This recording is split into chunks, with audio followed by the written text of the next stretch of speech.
Courageous Conversations was launched in 2020 in the midst of the racial reckoning following the death of George Floyd, Regis Karpinski-Paquette, in order to have conversations around difficult and contentious issues that were happening and around which we needed to increase knowledge and awareness. So, for example, around systemic racism, around racial profiling, and around efforts to come to terms with what is to be done. We found two people who inspired these kinds of conversations historically and today, one of whom is Violet King, a Calgarian who became the first Black woman lawyer, and the other was Maya Angelou, the African-American author and poet who said that courage is the most important virtue because without courage, you cannot do anything else consistently.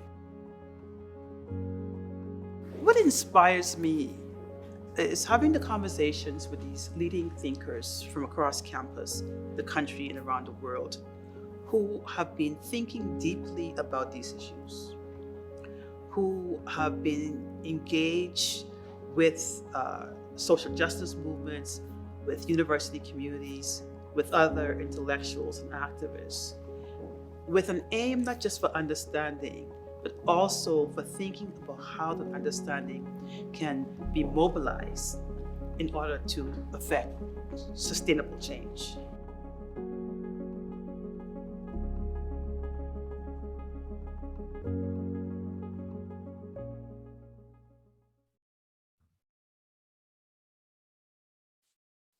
Good afternoon. My name is Dr. Melinda Smith, and I'm the Vice Provost and Associate Vice President, Research of Equity, Diversity, and Inclusion here at University of Calgary. It is my honor to welcome you to the final Courageous Conversation event for 2021-2022 academic year, which has been focused on decolonization and questions of justice in the university. Courageous Conversations is a speaker series designed to spark honest and challenging dialogue we need to embrace if we as a society are committed to anti-racism, to human rights and pluralism, and if we are to work together to combat, to advance justice, to combat injustice, and to build equitable pathways and futures for all. Before we begin, I would like to take this opportunity to acknowledge the traditional territories of the people of the Treaty 7 region in southern Alberta, which includes the Blackfoot Confederacy comprising the Siksika, the Piikani, and the Kainai First Nations, as well as the Tsuut'ina First Nation and the Stoney Nakoda, including the Chiniki, Bears Paw, and Wesley First Nation. The city of Calgary is also home to the Métis Nation of Alberta Region 3. Today is the International Day for the Elimination of Racial Discrimination. And the international theme for 2022 is Voices for Action Against Racism. And one may well understand this to be against injustice. The theme takes inspiration from the UN High Commissioner's Michelle Bachelet's report on racial justice, Agenda Towards Transformative Change for Racial Justice and Equality. In that report, she argues that anti-racism activists must be protected and supported in the pursuit of racial justice, understanding full well the context in which they are faced by backlash and also potentially racial violence. It has also highlighted the UN Decade for People of African Descent and the need to ensure that, quote, those who stand up against racism and are protected and heard, and their concerns are acted on.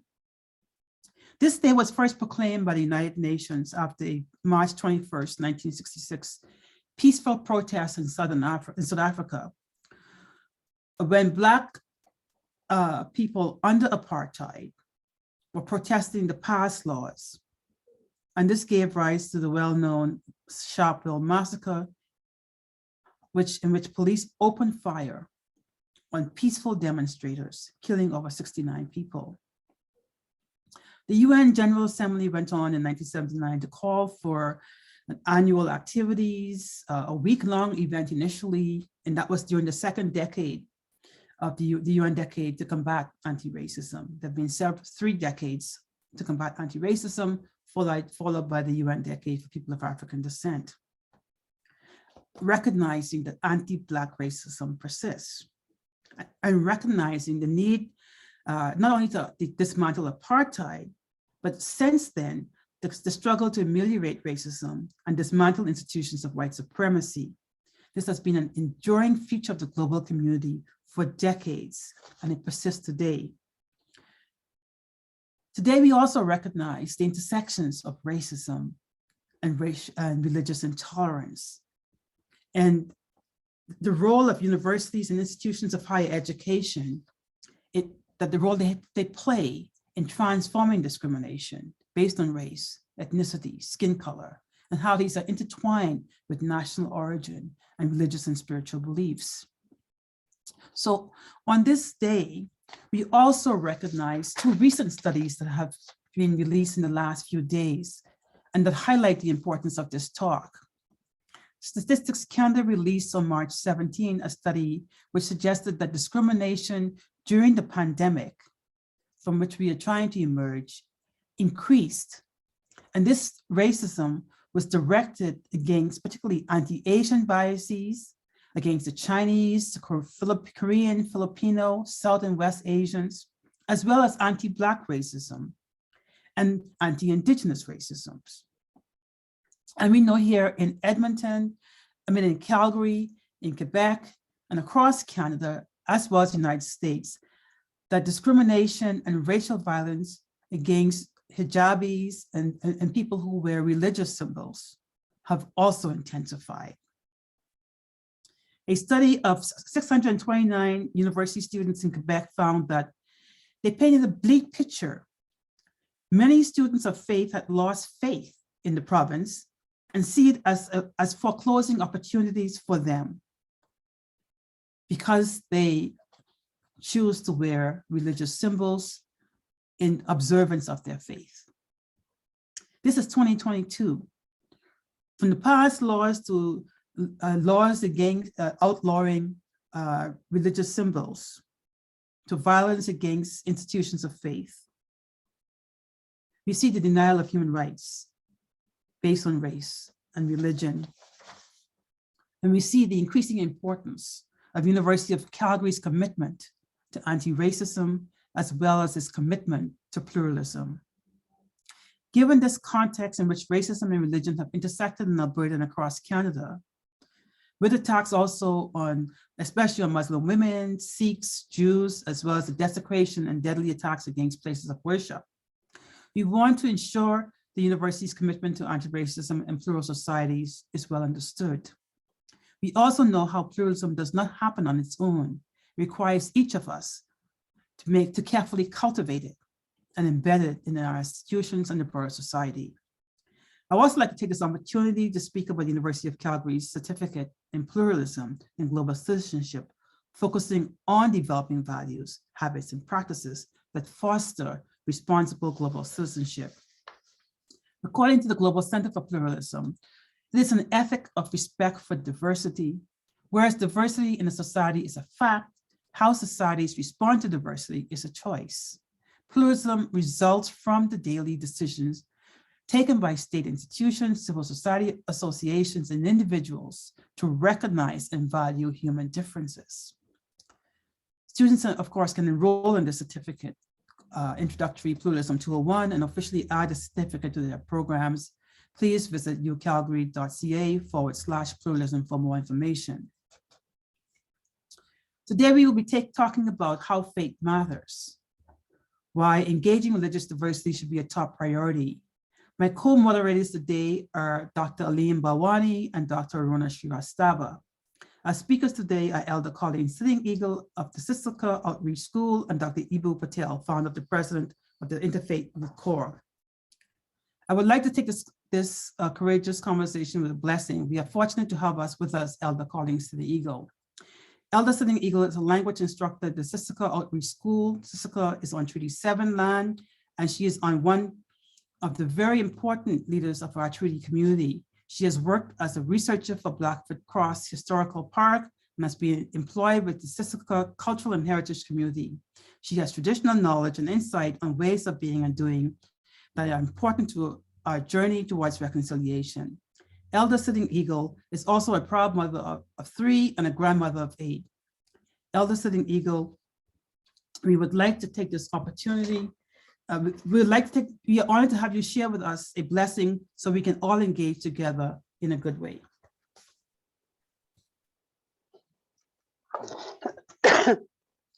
Everybody can hear me okay? So I'm going to say my prayer in my language, and I will do a little bit of a translation in what I'm saying, because a lot of times when somebody is praying, we sit there and don't understand who's included, what's included in the prayer. So I will say my prayer now. Ayo abstudukia noxistikuino kapua tuiksini saamuksi ihkanitsino piik saamuni tumuuksena. Okikima tuusa abstudukia kokitumaandustua.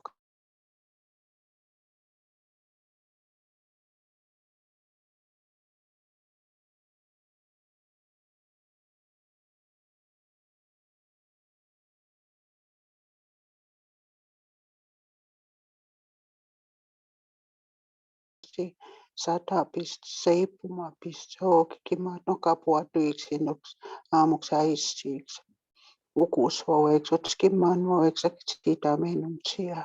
Okikima tukita no kapstuduki kinoko kanextikus kenikatsimatopinan. Hanekinoka panistoka panist. So what I mentioned in my prayer is for the Creator to lay his hands upon all of you, not just myself, but for everybody in the whole world, especially what's going on overseas. Our prayers have been given to protect those people that, with the war that's going on in the Ukraine. Also, with everybody listening, I asked God to place his hands upon you to go home to your families and greet each other with open arms. I also ask that you continue with these teachings to all people so they can understand what a lot of people are going through today. And they can realize that we all stand together as one. So that's what my prayer included. And I wanted to just give a little, I always give a brief comment to what the topic is today. And the topic today is religion. And in the Siksika way of life, we don't call it a Indian religion or Blackfoot religion. It is a way of life that we've continued to live from time way back, and they say over thousands of years that we've been inhabited this area. So when it comes to religion, we have been scorned, we've been discriminated against in many forms of religion. We, as far back as residential schools. Residential schools started taking out our way of life from the children, where when they enter the residential schools, they would be stripped of their sweetgrass, their, little amulets that they have brought into the school. And I heard that they were put in little white sacks that were placed in a closet, and they never were returned to the children that left the residential school. They were held back from our spiritual event and dance. And the people that govern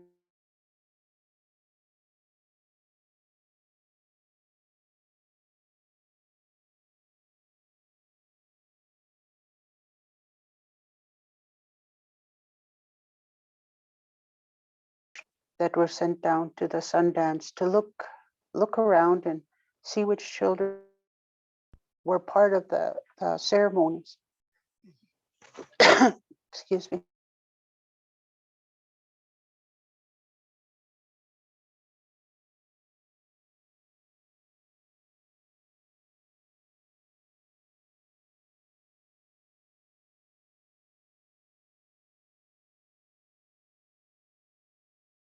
Religious practices were taken away from them.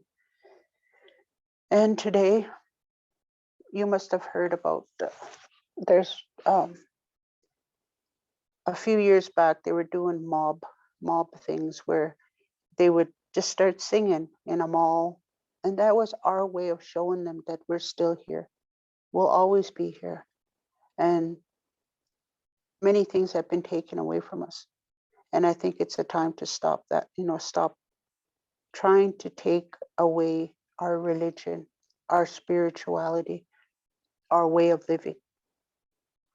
Even right here in Siksika Nation, we suffer discrimination or racism with the people against people, Catholic against Anglican, full gospel against Catholic and Anglican. And a lot of times it takes people away from what they believe in. And as my late father mentioned, that there's only one creator, and he's the only guy that he hears our prayers. He gives us his blessings. And it's a man-made thing where Catholic and Anglicans place the rules upon our people and many people across the world. We're given a label. Oh, those natives, they practice Indian religion. It's not a religion, just to clarify that. It's a way of life.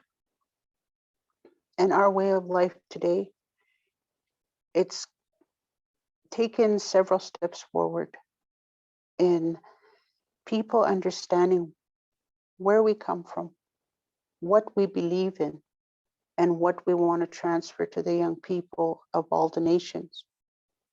We celebrate our events without fear that somebody's going to come and stop them, or the RCMP are going to come and take all the holy items that are at the Sundance and lock them up again, which has happened in the past. A lot of times we look at religion or spirituality as inside our hearts, where it comes from. And many people can't strip that away from us. They can't take that away from us. So this is just a little blurb of our sacred lives, our spirituality. And I don't want to take too much of your time, but that's my comment on today's topic. Thank you. Thank you, Elder Sitting Eagle, not just for your contributions today, but also for your contributions to the entire series with which you've been with us for Courageous Conversations. We greatly appreciate the time. We want to give you tobacco as our thank you. And we are all located in different places. We will ensure, as always, that this gets to you. So with our deep appreciation for your spending the full year with us during Courageous Conversation. Thank you. Thank you. I would like now to introduce my co-moderators, Dr. Liam Bawani and Dr. Aruna Shrivastava. Dr. Liam Bawani is a physician, clinical associate professor, and director of the Public Policy and Partnership for the Indigenous, Local, and Global Health Office in the Cummings School of Medicine and the O'Brien Institute for Public Health here at the University of Calgary. He has been recognized nationally and internationally for his leadership. He co-founded the University of Calgary's Pluralism Initiative and chairs the Research, Social Innovation, and Engagement Committee. A graduate of the Harvard Kennedy School of Government, he's an active community citizen serving on a variety of community and corporate boards. Dr. Aruna Shrivastava is an associate professor in the Department of English and is affiliated with the International Indigenous Studies program in the Faculty of Arts. Over her years at the University of Calgary, she has engaged in research and teaching in racism, anti-racism, decolonization, and Indigenous peoples in global context, the politics of reconciliation, and disability and chronic illness. She is currently Academic Director, Race, Disability, and Decolonization with the Office of Equity, Diversity, and Inclusion. I will now pass the floor over to Dr. Balwani to introduce our final Courageous Conversation session speaker for the 21-22 academic year. Thank you very much. Today's panel discussion is going to take a deeper dive into how faith matters, why engaging religious diversity should be a top priority. We are amidst a social reckoning shaped by a rising tide of racism, religious intolerance, and social polarization. Religion and its intersection with other social identities is too often avoided, despite rising religious intolerance and hate crimes that target Muslims, Jews, Sikhs, among other religious communities. Religion is an important social identity that shapes how many tackle our most essential and existential questions from birth to death and everything in between and beyond, while also being a powerful social catalyst and root of community. Faith intersects with our multiple identities to shape the lived experiences and perspectives for many members of our campuses and also in the wider community. If we better understood the potency of religion and spirituality in the lives of individuals and communities, we could begin to harness our shared spirit towards a common purpose and to drive social impact. Public institutions, particularly universities, have an important role to cultivate respect for religious diversity and political pluralism, and to facilitate a shared understanding among our diverse identities towards constructive collaboration. Before we launch into the discussion, please let me introduce today's special guest, because who better to speak about this topic than Dr. Eboo Patel, a widely acclaimed civic leader who believes religious diversity is an essential and inspiring dimension of democracy. He was named one of America's best leaders by US News and World Report. He is the founder and president of the Interfaith Youth Corps, the leading interfaith organization in the United States. He also served on President Barack Obama's inaugural Faith Council. Dr. Patel holds a doctorate in sociology of religion from Oxford University and has given hundreds of keynote addresses, as well as written 5 books, including his upcoming book, We Need to Build, Field Notes for a Diverse Democracy, which you can pre-order using the QR code here. And you can read the blurb and the link attached. Without further ado, I will hand it over to Dr. Eboo Patel. Thank you so much, Dr. Balwani, and thank you to Dr. Smith, Elder Sitting Eagle, and the other terrific people from the University of Calgary who have made this event happen. I'm very proud to be with you on this very important day to discuss the topic, Faith Matters. We have spent a lot of time in the lead up to this presentation discussing issues of race, and that these are hugely important. And actually, my early interest in issues of religion begins with a journey through racial justice issues. It was a description of the great African-American scholar Cornel West that initially drew my attention to religious matters. The description was that Cornel West was equally influenced by the Black Panthers and the Black Baptists. And I was fascinated, of course, by the Black Panthers, but equally by the Black Baptists. And as I spent time studying the faith community that shaped Professor Cornel West, it helped me ask the question, what role has faith played in social justice matters across history? What role does faith play in diverse democracy overall? And this presentation comes out of that decades of study. And Cornel West's breakthrough book was called Race Matters. And one of the reasons I've titled this Faith Matters is in large part an homage to Professor West's work on identity and diversity. So I want to begin by just giving you some overall trends of what's happening when it comes to religion in the world. My colleague Terry could go to the next slide here. These are just some kind of macro trends that are taking place around the world when it comes to religion. So number one, in less than 30 years, the number of Muslims will nearly equal the number of Christians around the world. Number two, and these are just kind of tidbits to just get our mental wheels turning on this. While atheists, agnostics, and other people who do not affiliate with any religion will increase in some countries like the United States and France, they will make up a declining share of the world's total population. It's interesting, right? Particularly for people who live in cities and in university towns in North America or in Europe, we're accustomed to being surrounded by people who don't believe in God, or who say they might be searching when it comes to God, but they don't belong to a particular religious community. It's interesting to note that not only is that a minority of the world, but it will be an increasing minority of the world. Third, the global Buddhist population will be about the same size as it was in 2010. The Hindu and Jewish populations will grow.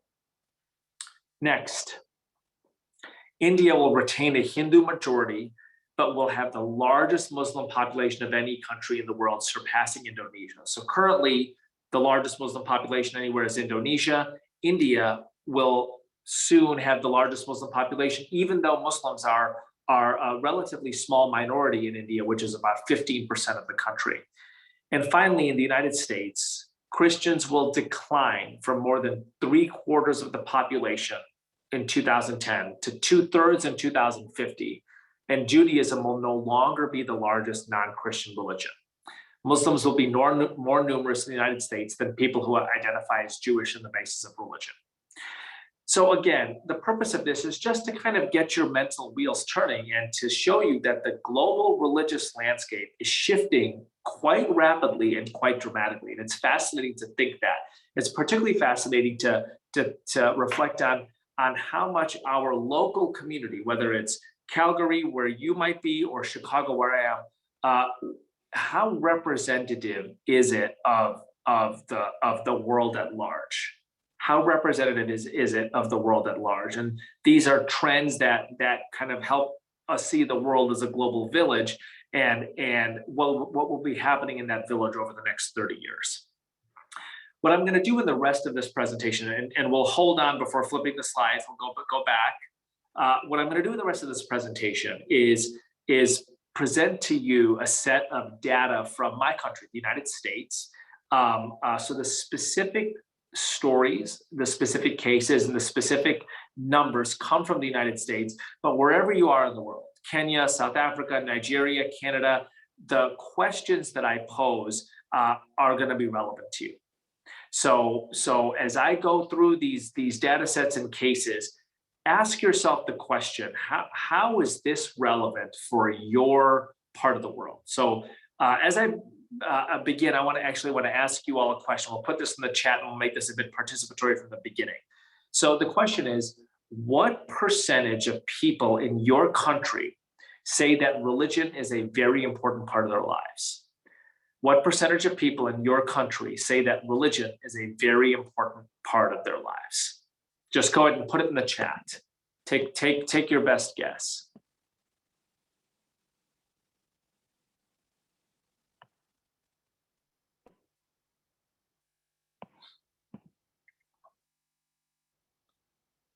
All right, Terry, let's flip the slide. So what's interesting is when this question was asked in the United States, the number varied so dramatically by race, by educational attainment, and by income that it was most useful to report out in this segmented fashion. So let's look at by race. 75% of African Americans say that religion is very important in their lives. Only 49% of white Americans say that religion is very important in their lives. And far fewer Asian Americans say that religion is very important. It's fascinating, right? So if you're a doctor, if you're a business person, if you're an attorney, if you're a teacher, This is walking into your classroom. This is walking into your office. This is walking into your clinic every day. It's people from different races with very different statements about how religion is important in their lives. Religion is also differentially important when it comes to educational attainment. People who have more education claim to be less religious. People with less education claim to be more religious. And a similar effect happens when it comes to income. People with lower income say that they are more religious, that religion plays a bigger role in their lives, that it's very important. People with higher income say that religion plays less of a role in their lives. So wherever you are in the world, interesting to ask this question. If a survey was done in your city, your state, your province, your nation, and the question was asked, how important is religion in your life?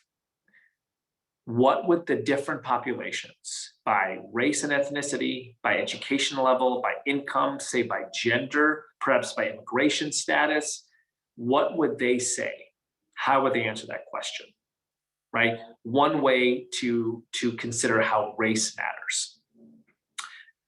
Okay, I'm gonna ask another question for you to put your guess in the slide. What percentage of social services, healthcare, education, adoption services, addiction counseling, what percentage of social services in your area is provided by religious communities? Go ahead and take a guess in the chat. What percentage of social services are provided by religious communities in your area?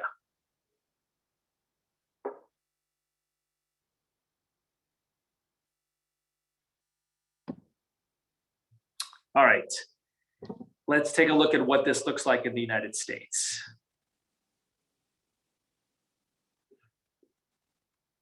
So the Bridgespan Group did a study of 6 cities in the United States, and this was the percentage of social services provided by religious communities. 40% in San Francisco, 71% in Amarillo, Texas, 30% in Dallas, 44% in Montgomery, 46% in Detroit, 36% in Washington, D.C. Right? I see that one of the people helping with tech has said that the chat is disabled. So I was concerned for a minute that this was not a particularly participatory crowd.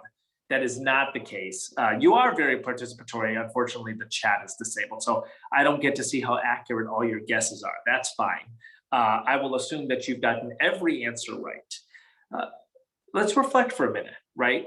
Let's reflect. In the United States is a particularly active civil society, and religion plays a particularly central role in that civil society. This may well be different in Canada or the United Kingdom or France, where the state plays a larger role. But it's fascinating to think that you know, in Detroit, 46% of the soup kitchens, of the homeless shelters, of the adoption agencies, of addiction counseling, of refugee resettlement, of disaster relief, of the variety of things that we think about when it comes to social services. 46% in Detroit, 71% in Amarillo are provided by religious communities. Hugely, hugely interesting and important. So what does this look like on more of a granular level in the United States? What does it look like on more of a granular level? So let's go to the next slide and take a look at what this means in kind of a per unit type way. So there are something like 350,000 congregations in the United States, right? My friend Brie Lascota calls this critical social infrastructure. Again, I'm using the United States as a case study here, not because it's illustrative, but because it's my nation and it's the nation that I've done the most research on. And I would ask you to ask these questions about your country, right? How many congregations are involved in this kind of work, social services? So nearly half of American congregations are involved in some kind of addiction recovery program. They host an Alcoholics Anonymous group or a Narcotics Anonymous group, something along those lines. 120,000 congregations are involved in an employment training program. 26,000 congregations involved in AIDS ministry. Incidentally, these kind of numbers go on and on and on. So the Southern Baptists in the United States train almost as many disaster relief workers as the Red Cross. Refugee resettlement, of the 9 major refugee resettlement organizations in the United States, 6 of them were built by religious communities. HIAS is one, a Jewish-based one. The Church of the Brethren has one. The Episcopals have one. The Lutherans have one. These are the various ways that religious communities contribute to American civil society and American social services. So I want you to do a mental exercise with me for a second. Do a mental exercise with me. I want you to engage in this nightmare scenario. Overnight, all of the faith-based institutions in your city disappear. All of the faith-based institutions disappear. Let's take a walk around my city of Chicago, in the morning and see what's gone.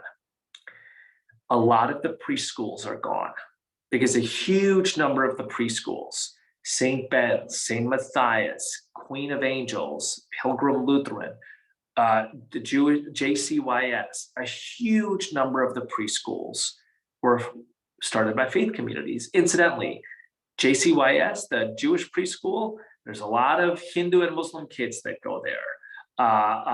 Same with St. Matthias, where I sent my Muslim kids to preschool. Same with Pilgrim Lutheran. In other words, these preschools were founded by religious communities, but they serve everybody. That's remarkable. What else would be gone? Well, so obviously a lot of houses of worship, and that is not just a tragedy for the people who worship there on Fridays, Saturdays, or Sundays. Houses of worship in the United States, as around the world, they serve as soup kitchens. They serve sometimes as homeless shelters. They serve as places that house recovery programs. They serve as places where people pack food for children who receive free lunch at school over the weekend, so that those kids get literally food put in their backpack after school on Friday so that they eat over the weekend. Houses of worship double as social service centers. What else would be gone? Northwestern Hospital would be gone. Northwestern University would be gone. It's founded by Jesuits. It's founded by Methodists. Loyola University and Loyola Hospital would be gone, founded by Jesuits. Rush Presbyterian Hospital would be gone, founded by Presbyterians. The University of Chicago might not exist. It was built in large part by John D. Rockefeller's money. John D. Rockefeller very much inspired by his Baptist faith in establishing that university. Just some examples of the major civic institutions that would disappear overnight if all of the faith communities in the city of Chicago were to evaporate, right? What's the point that I'm making? Faith matters. Faith matters in people's lives. Faith matters in contributions to civil society. Faith matters in the institutions that these faith communities have built that serve not just themselves, but serve the whole community. Serve the whole community. So let's get even more granular here and look at some examples of how this actually plays out, at least in American life. Next slide, please. So this is an image of a Protestant minister, an African-American woman getting the vaccine very publicly. The organization I lead, Interfaith Youth Corps, was very involved in vaccine education and advocacy efforts here in the United States. We trained and mobilized 2,000 faith in the vaccine ambassadors. We also partnered on 3 major surveys of how religious identity impacted people's views of the vaccine. And it turns out that an awful lot of people say that faith-based interventions would make a big difference in whether or not they chose to take the vaccine. Nearly half of white evangelicals said that if their pastor gave a sermon at their church about the importance of the vaccine or hosted an information session or a vaccine clinic in their church about the importance of the vaccine, they would be much more likely to take it. About a third of African American and Hispanic Protestants said the same thing. What do we learn from this? What we learn is that people view health and wellness issues through the prism of their religious identity. And often what a pastor says at church could make a bigger difference than what a doctor says in a clinic. And one of the ways we see this is with nutrition. It's quite frequently the case that a doctor might tell a patient, listen, you know, your weight or your blood sugar or whatever it might be, it's becoming an issue. You need to go on a diet, and the patient will ignore the doctor. But a pastor or an imam says, it's time to fast. It's good for your body and your soul. And the congregant will follow that faith-inspired counsel, right? Very interesting. Sometimes what a doctor says in a clinic is less important than what a pastor says in a church or what an imam says in a mosque about an issue that we think is typically science-based, which is health and wellness issues. People process their ideas about health, wellness, sickness, their bodies through their religious identities. Faith matters. Next slide. So this is an image of the defensive back Hussein Abdullah from about 10 years ago. He's a defensive back from the Kansas City Chiefs. And on Monday Night Football, he picked off Tom Brady and he ran the interception back for a touchdown. And that's him doing sijda, pressing his forehead and his nose or his helmet to the ground in prayer, and a prayer of thanks from the Muslim tradition. And he was flagged 15 yards for excessive celebration.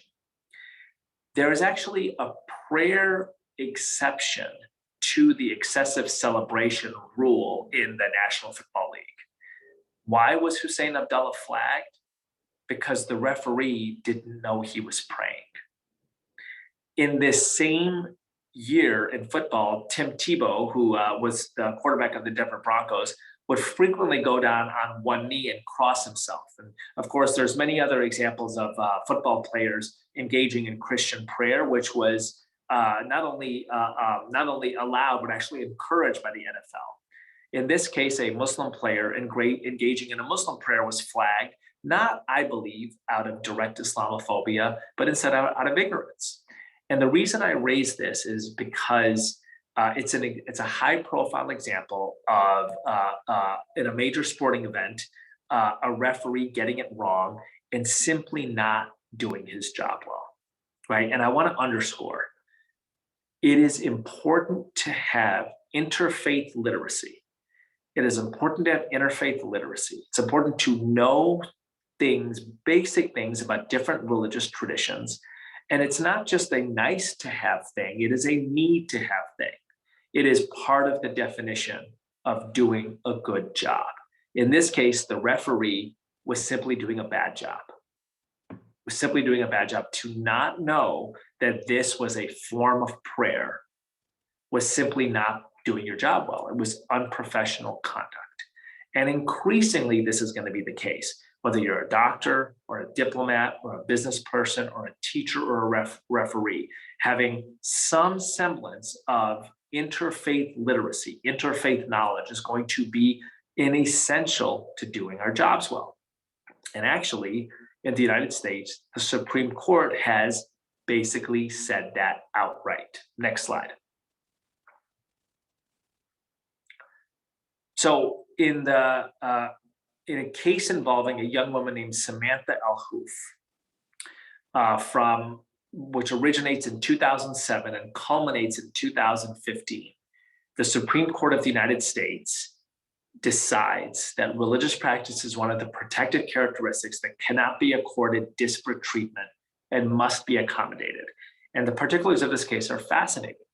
2007, this young woman, Samantha Al-Houf, self-described fashionista, lives outside of Tulsa in Oklahoma, goes to goes to her local Abercrombie and Fitch in her local mall and seeks a job. And she gets rated very highly in the job interview, but she is wearing a hijab.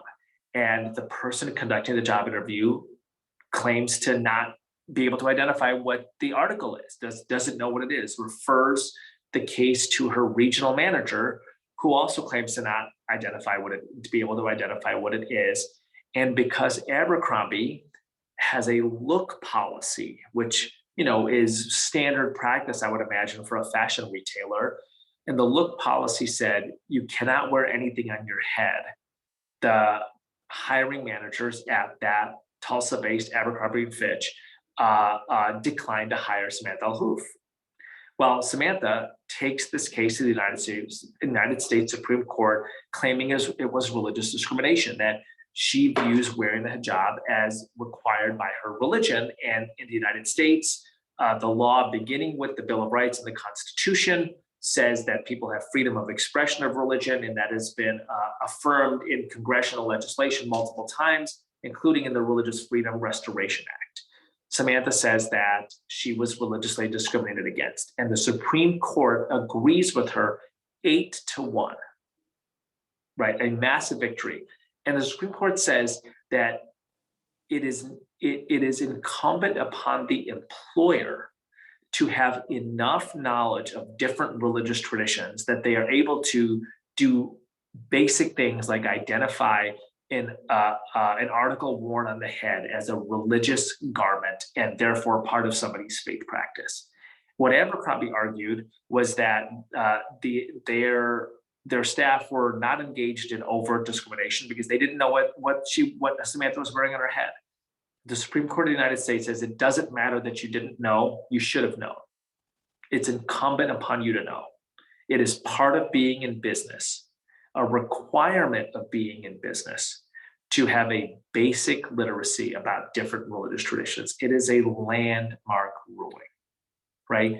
Back to the Hussein Abdullah case, the referee should have known that this was an individual engaged in Muslim prayer. It was the referee was not doing his job well. And the Supreme Court would have said, you are required to know basic things.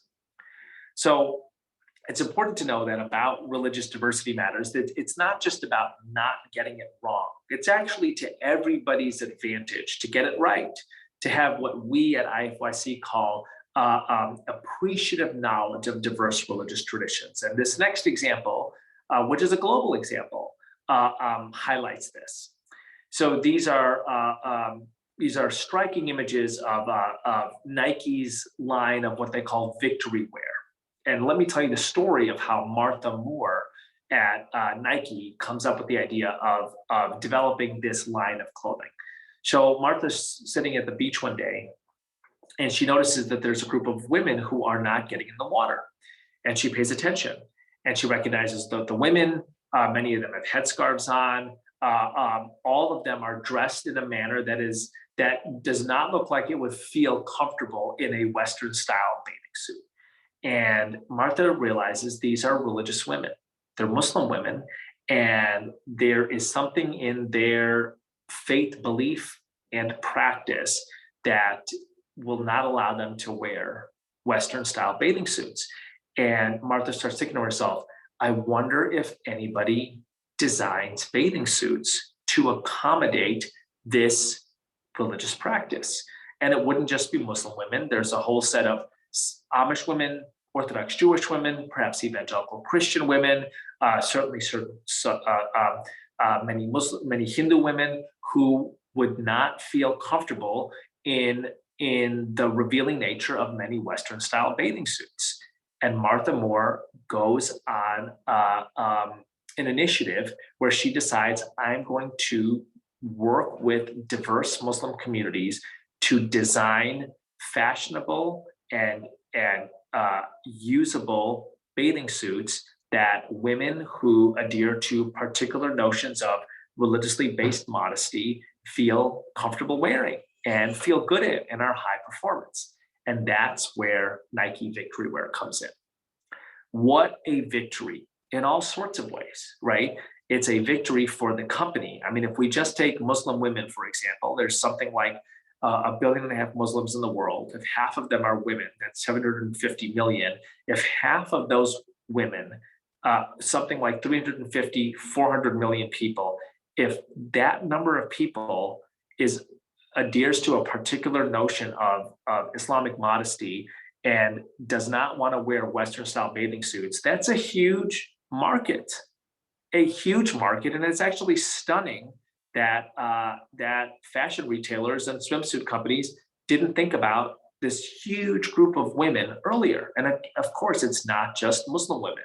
There are many, many women around the world who would feel much more comfortable in bathing suits that were less revealing. And Martha Moore at Nike decides that in a bid for both inclusiveness and good business, she is going to pay attention to those women and design for them.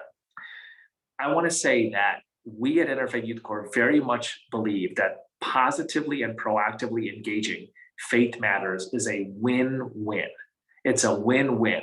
It's not about doing other people favors. It's about building societies and a world in which all of us feel included and all of us thrive. And this is very much the view of my friend Scott Page, who is a leading researcher of diversity in business. In his terrific book, The Diversity Bonus, Professor Page says, teams with diverse members usually have more productive outcomes than homogenous ones, because those diverse members are bringing a different set of experiences, a different set of associations to the table. It generates more creative ideas. It generates more diverse discussion, right? And this is an empirical finding. Scott is an empiricist, right? This isn't a hope. This is an empirical finding. Teams with diverse members usually have more productive outcomes than homogeneous ones. Final slide. How is higher education doing at preparing people for a religiously diverse world? How is higher education, in the United States at least, doing in preparing students, future leaders, for a religiously diverse world? So we at IFYC did a major study of religious diversity in higher ed. This is the largest survey ever done on this topic. 120 campuses, 20,000 plus students, 3 administrations. And this is what we discovered, that in the United States, colleges spend a significant amount of time on the diversity issues listed in blue there. People of a different race and ethnicity, people of a different country, politically liberal people, gay, lesbian, bisexuals, sexual identity and orientation issues, politically conservative people. So political ideology was discussed, right? Transgender people. All of them, over 60% of students say that they've dedicated time to learn about those populations. Hugely important. But fewer than 50% of people spend any time on religious identity or diversity at all, right? Given the important role that religion plays in our world, and just think about the mental exercise we did. What if all the faith-based institutions in your city disappeared overnight, right? Given the important role that religion plays in the world, given the fact that it is an important part of many people's lives, that it affects the way that they view sickness and health and wellness in their bodies. It affects what people wear and what people eat. It affects employment situations. It is striking that significantly less attention is paid to issues of religious identity than to other identity issues, at least in US higher education. So one of the reasons I'm so grateful to you at the University of Calgary for hosting this lecture and for underscoring a fact that we all know, which is that faith matters. Faith matters. Thank you again. I'm grateful for your time, and I will look forward to the Q&A.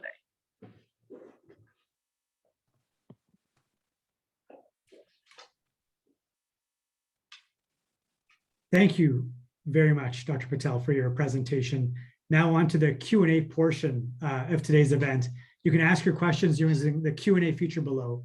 We have a lot of questions coming in, but I'll kick off by asking When organized religion has been tied to so many racist harms, residential schools, segregation, terror, it becomes hard for many to see the upside of organized religion, despite the areas of constructive service that you've identified, schools, hospitals, employment training programs. When there remain such unreconciled, as some have described, unforgivable sins, is the way forward to differentiate structures of religion from individual acts of faith and common spirituality? So I am struck that this is almost always the first question I get. And I'm struck that when we look at other dimensions of identity, we tell a positive story. When we look at faith identity, we tell a negative story. Why is that? Why is there an emphasis on the bad parts around religion, all of which I agree with, right? All of which I agree with, but it is interesting to me that in higher education settings, there is an emphasis on the negative. So we don't pay attention to the hospitals that religious communities build, or to the universities, or to the social service centers, right? We pay attention to the negative things. And I simply think it is interesting to ask that question, right? Do we do that around other dimensions of identity? I'm not sure. I also think it's worth noting that for a whole set of people, it's insulting. That you know, the 75% of African Americans who say that religious identity is a very important part of their lives, I can imagine that a set of people think to themselves, when the first thing that's said about religion is negative, it's hurtful, right? I am enough of an academic to not feel that way. What I mean to say is that, like, I look at data and phenomenon with a bit of emotional distance. It's part of my training, but you know, imagine somebody who says the thing that is closest in my life is my faith, and somebody says, well, let me tell you all the bad things that religion has done, right? I wonder why we feel free to do that around religion. So I simply want to note that point. Listen, I love common spirituality, but it's faith communities who build hospitals. I love common spirituality, but it's faith communities that build universities, right? I love common spirituality, but it's faith communities that build disaster relief organizations. So without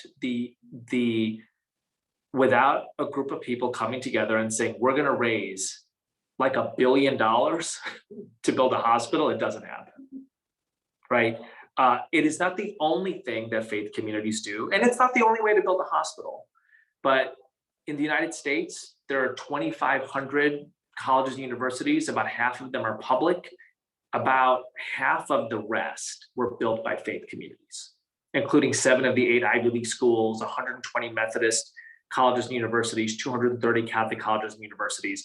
So it is simply a fact of civic life that there are major contributions by religious communities. And I just, if you do the mental exercise, just imagine all of those institutions gone overnight. What replaces them? What replaces them? I want to just quickly pick up on the first part of that answer. I want to get your sense of why do you think that is the case, and also do you get a sense there's a difference if you come from the basic sciences versus the social sciences? Does your academic context have an impact on how you might view or how you might approach some of these questions? I don't know about that. You know, I do think that in highly educated environments, and again, if you look at that chart, the first chart that my colleague Terry put up, right? The more educated you are, the less religious you are. The higher your income is, the less religious you are. I just kind of think that those of us in these circles, right, we're just accustomed to being around relatively high income, relatively highly educated people who are just accustomed to speaking dismissively about religion. And we don't often run into people who turn around and say, that's really offensive. Don't say that. But it is really offensive. So don't say it, right? And I think that bridges to another question, which is, I understand that people can have very different, vigorously conflicting, deeply seated beliefs, but that they can still agree on something to work together on towards common purpose. Is any common ground healthy soil to be fertilized to create opportunities for future understanding? Or is there a line? Are there preconditions to collaboration? And if so, what might there be? Yeah, I like to say I'm not buying a brownie from the KKK bake sale, but I'm talking to anybody else, right? Look, I think the definition of living in a diverse democracy is you engage with people that you disagree with, and the more we draw the more our line becomes, well, I'm not dealing with those people, the less possible it is to have a diverse democracy. So let me give you kind of a real world example, right? Imagine that a loved one of yours needs to go in for a heart surgery, and it's a 2-person heart surgery, 2 heart surgeons, and you walk into the hospital and they tell you the surgery is canceled because the heart surgeons discovered that they had a political difference and they refused to work together. What would you say? Right? Now imagine like your kid plays on a hockey team, right? Or a baseball team. And there are 2 coaches, and the 2 coaches decide that they have a political disagreement and can't coach together.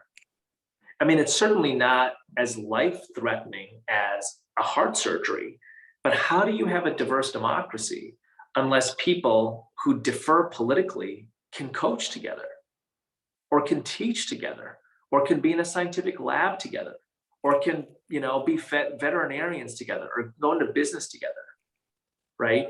And so what we have in societies like the United States, in Canada, is we have what most political philosophers over the course of history considered an impossibility.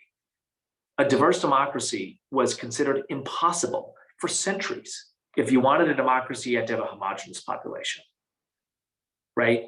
And so the very fact that we live in societies where people who pray differently, who speak different languages, who eat different foods, who have different ideas of the ultimate, that we live relatively peaceably, right? In other words, it's not Russia-Ukraine style war. We live relatively peaceably. This is a massive achievement in human history. And I think the question is, what does it look like to strengthen and nurture that?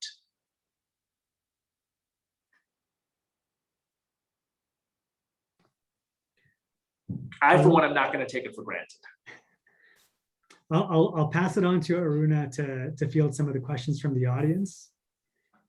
Okay, well, so some of the ground has been covered, and the one here in Canada, certainly some of the ground was covered by Elder Colleen at the beginning when she talked about the damage, of course, that some of the major religions did in the context of residential schools. And yet at the same time,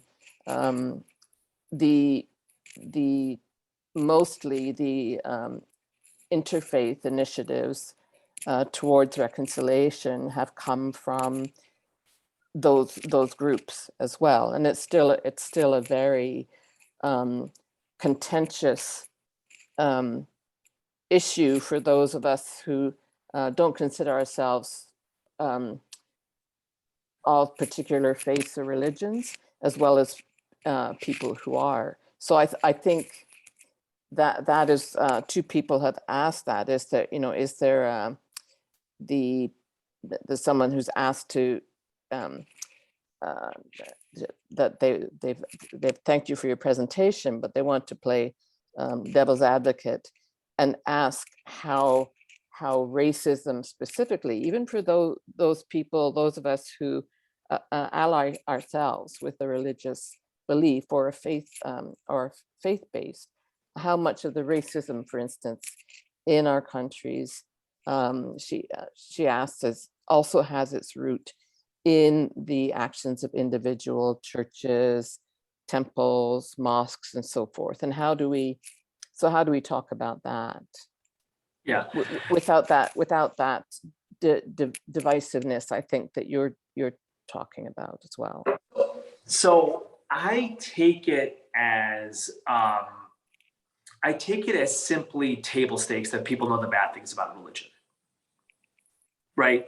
So I mean, you know, if you've gone to college, you know the bad things about religion, right? And all of those things are true. It's just not the only truth, right? So I have never met anybody in 25 years of doing this who has done the mental exercise of imagining all of the faith-based institutions in their city disappearing overnight. I've never met a single person, right? Which means we walk through our cities full of preschools founded by faith communities, full of adoption services, full of social service centers and homeless shelters and soup kitchens and universities and hospitals. And we never think about it. We think about all the bad stuff. Again, the bad stuff exists, right? Absolutely. The university started to integrate Black people and white people in the United States before the Civil War. Berea, Oberlin was started by faith communities. So absolutely, Christian churches and leaders were centrally a part of the most evil institution in human history, which is slavery. And Christian churches and leaders were centrally a part of abolition through civil rights.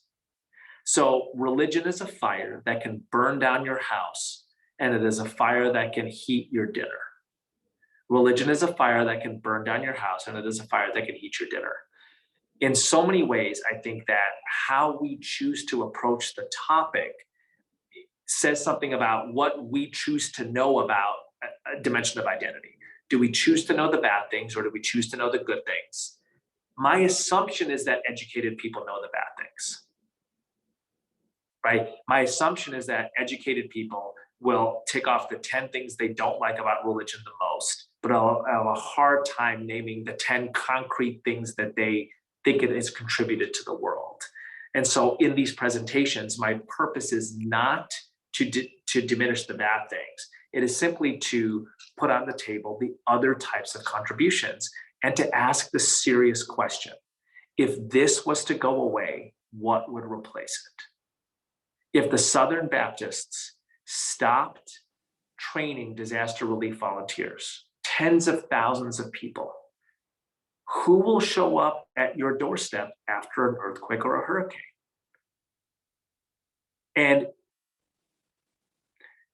will we be the ones who generate that social capital? Right? And I think that that's what I find most inspiring about religious communities, is that whether the Southern Baptists agree with my Ismaili Muslim belief or not, and they don't, they will make sure that after a hurricane, I have a warm meal and a safe place to sleep. And I just think that's remarkable.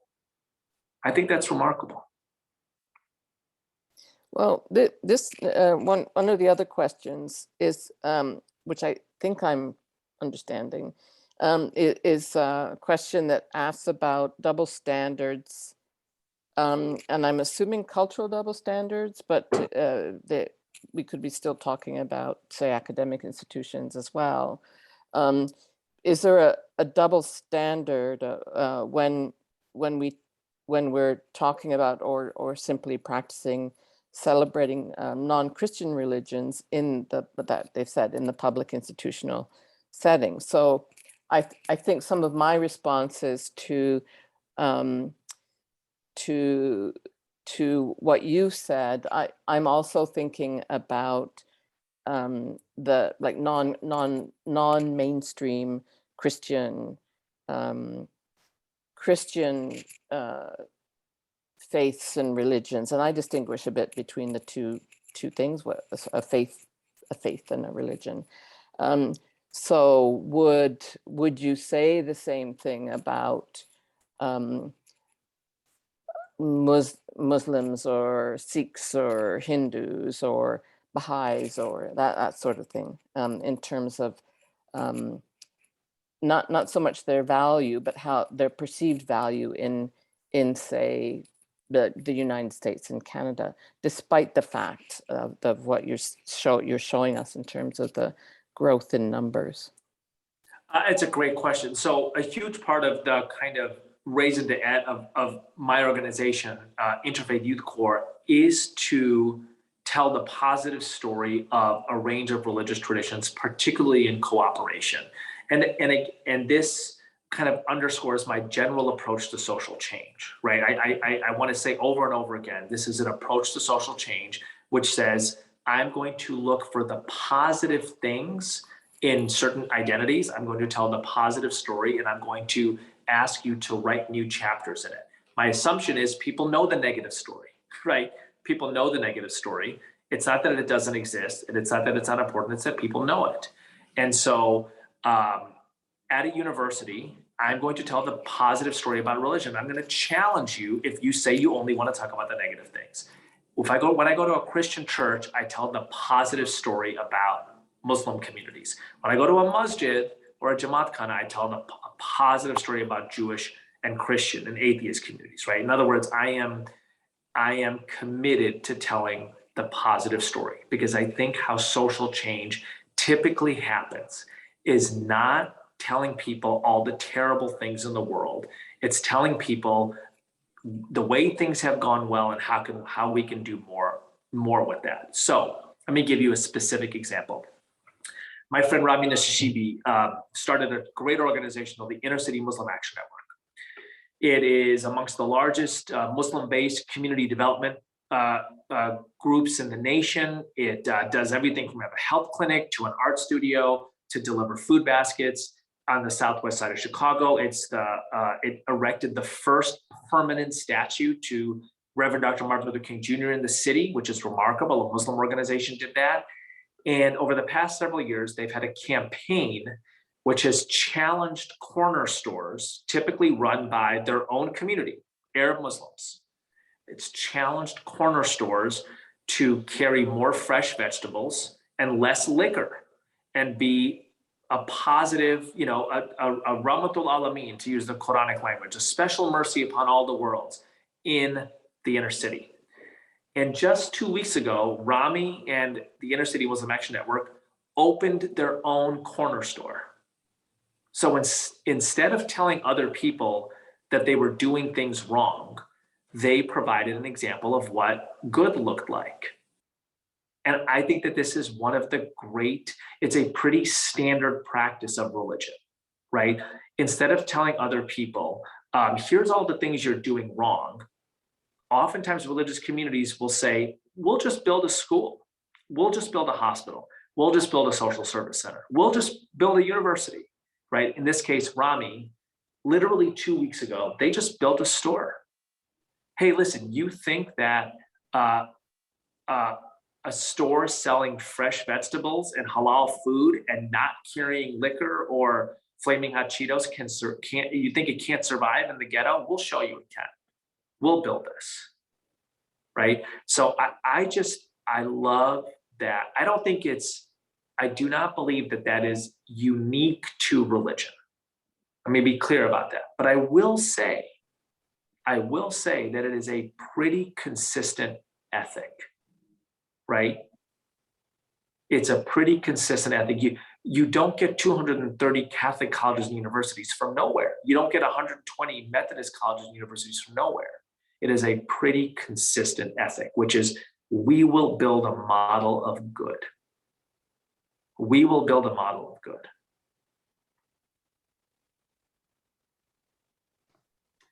Some medical students were telling me that religion is only ever spoken of as a barrier to healthcare, and that it's a force to be managed, but never a source of shared values. Any sense of admiration is missing. what is the path to transforming such deeply entrenched cultural norms, especially in the medical sciences as an example, to take a more holistic understanding of spirituality, religion, and faith towards objectives of improved health and healthcare? And I'll add in, there's two, I'm sort of blending 2 or 3 questions here. Another sort of linked question is, are there any studies that assess formal learning, teaching about the positive elements of faith practices and the resulting knowledge and understanding about diverse faith traditions in either elementary, secondary, post-secondary levels of instruction? Yeah. So, as I said, we at IFYC have some involvement, some robust involvement in this in the past couple of years with the vaccine. And I just think it's remarkable. Like literally, there are whole swaths of people in the United States who will trust their imam or their pastor or their rabbi more when it comes to taking a vaccine than their doctor. It's just a fact of how their identity inspires them. And I just typically don't think it's a good idea to be dismissive of people's identities, right? So if somebody were to say, listen, as a Black person, you got to understand the history of Black people when it comes to medicine in the United States, you got Tuskegee, nobody would say, that's really dumb, right?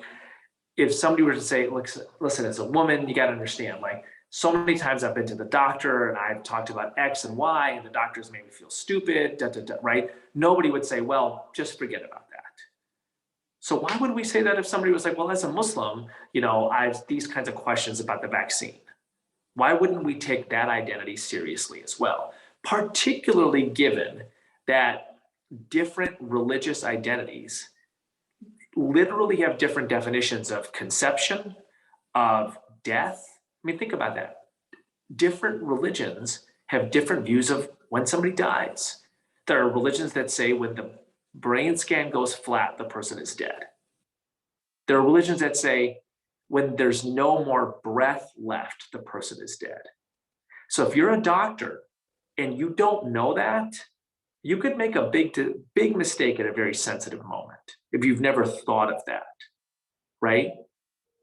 So again, religious identity really matters to lots of people, and it impacts how they see major issues like health, like well-being. It impacts their definitions of sickness, of wellness, to simply be appreciative of that, right? The practice of how Jains choose to go back to their maker, right? The fact that many Hindus and Buddhists will not eat meat, the fact that many Muslims will fast during Ramadan, right? These are things that affect people's health. Doctors should know about these things. Doctors should have an appreciative knowledge of how to engage these facts of identity. And by the way, lots of hospitals are started by religious communities, right? So it's not as if religion plays no role in healthcare, it plays a major role. I'm going to ask, Tinu has asked quite a long question about the role of how we can try and promote religious inclusion and literacy in universities when the bureaucracy of universities doesn't allow for it.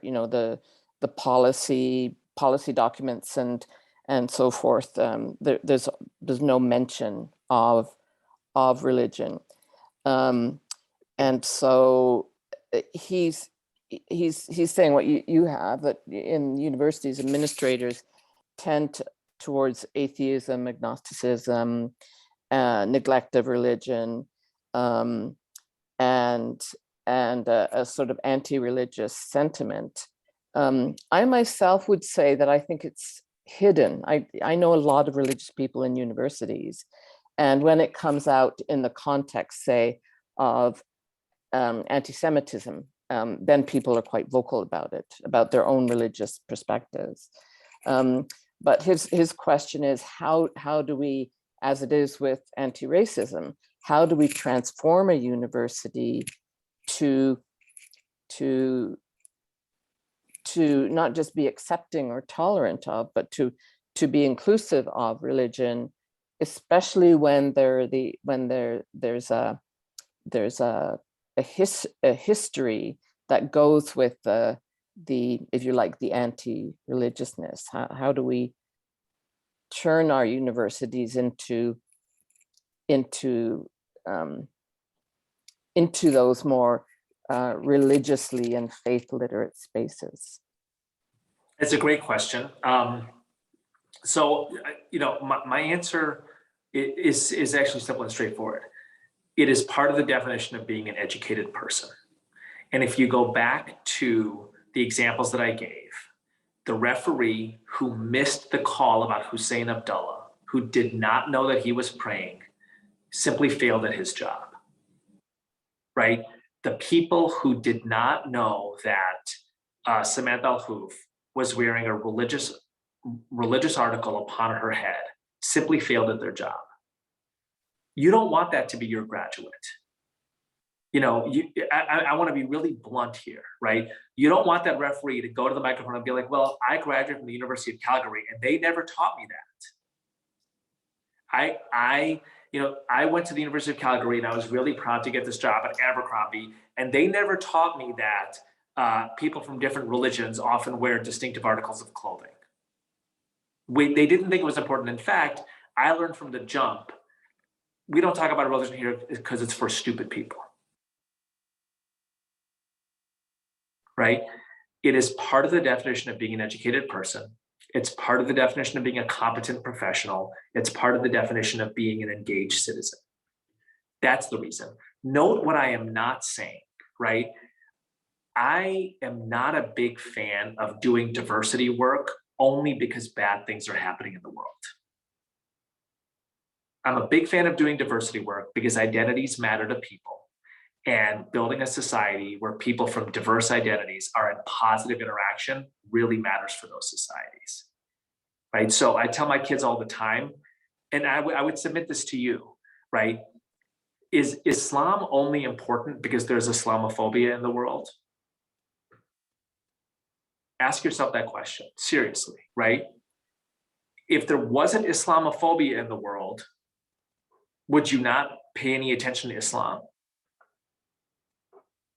You ought to, because Islam matters to lots and lots of people, right? And so I don't think diversity work should principally be framed as mitigating the bad things in the world. I think it should be framed as elevating the good things in the world, which is why I'm totally committed to telling positive stories about racial interaction, positive stories about the role of faith in the world, positive stories about interfaith cooperation, because I don't want to fall into what I believe is a trap of we do diversity work only because bad things happen. No, we do diversity work because strengthening pluralistic societies is a wonderful opportunity, a massive achievement in the history of human civilization.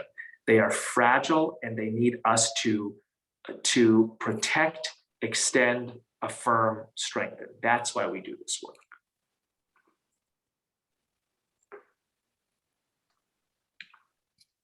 On that note, poetry, I want to thank Dr. Liam Bawani and Dr. Aruna Shrivastava for facilitating this conversation with, I'm going to say Dr. Eboo Patel, although Eboo is much more informal than we are inclined to in universities. I want to do a couple of things. I'll just say it. I loved you. Usually I don't use the word love in these series, but I love your presentation, and I'll tell you why. It's in a way they highlight this need to tell a different story and not a single story. I mean, Alim will tell you I say this all the time, but I also think they highlight what the Nigerian poet Ben Okri said: stories can conquer fear, they can make the heart bigger. And so what kinds of stories do we choose to tell? The ones that make the heart bigger that makes us imagine possibilities, or do we tell the ones that continue to mire us in the negative? And so, I mean, Akri said, beware the stories you read or tell subtly at night beneath the waters of consciousness. They are altering our worlds. And so what you're telling us is the stories, the negative stories we tell, or the framing, or diversity as the kind of fix-it kind of work actually are altering our world. So I greatly appreciate the example, all the illustrative examples that I also tweeted in real time of the ways in which you highlighted how religion and faith communities are indispensable to the health and well-being of democracies and the societies in which we live. And that to imagine a world without them, imagine a world without contributions, without education, literacy, hospitals, universities, soup kitchens, food kitchens, rehabilitation centers. I mean, they imprinted on my mind. That's the powerful contributions we make. So I greatly appreciated that. And I hope the members of our audience also appreciate that. I also liked your reference to Scotty Page's work on the diversity bonus, or the difference and how that makes in the empirical and the mathematical modeling he does to illustrate his examples. Also a favorite quote of mine. So I thank you very much for taking the time to speak to us on International Day for the Elimination of Racial Discrimination, to highlight the importance of why pluralism matters. And really, we look forward also to reading your book and hope you will come back and join us. And I just, if you don't mind, I would like to take this opportunity to thank all of those who have participated with us during Courageous Conversations this year, Elder Colleen Sitting Eagle, to fabulous tech team, Jan and Gotham, and Melissa McKay, who is the director of the events, Tracy Garrick, who is in the Office of Equity, Diversity, and Inclusion. Thank you all who have participated in this event. This is the last event, and I couldn't think of a more fitting closure to Courageous Conversations in 2021, 2022. Thank you very much, Dr. Patel. The webinar Courageous series for 2021-22 highlighted focus on decolonization and questions of justice. All of these webinars are located on our website under news and events, including additional resources provided by each speaker, which we hosted. So you will find Dr. Patel's video, as well as his books, and hyperlinks to his books and other and community and civic work on the website as further reading and further resources as well. And we will also send that out to the audience, both who attended virtually, but also those who signed up because they couldn't attend in person, but wanted to receive the video. And for those of you who attended, that's our audience of 11,000 people who are participating in Courageous Conversations. We will begin to develop the 22-2023 list of topics and speakers and have the information available to you probably by July or August. So thank you very much for attending today. These discussions continue to be important. They're difficult, but hopefully transformational and much needed. Your willingness to be part of these discussions matter, as does race matters, as does religion matters, as does faith matters. And it is what we need to build a momentum for a more inclusive societies, more plural societies, one in which we don't just want to focus on the negative or the fix it, but also one in which we want to live in and things that we want to aspire to. Thank you. So thank you to our speaker, Dr. Patel, for your wisdom, to the guests for attending. Thank you to the participants for your openness, and thank you all for being with us today. For more information on Courageous Conversations series, please visit our website, ucalgary.ca/equity-diversity-inclusion. Again, we appreciate your willingness to participate in these conversations. We look forward to your participation in 2022, 2023. Please continue to do good work to ameliorate racism and to advance pluralism and the current kind of world that we want to live in. Have a good day and see you next academic year. Thank you.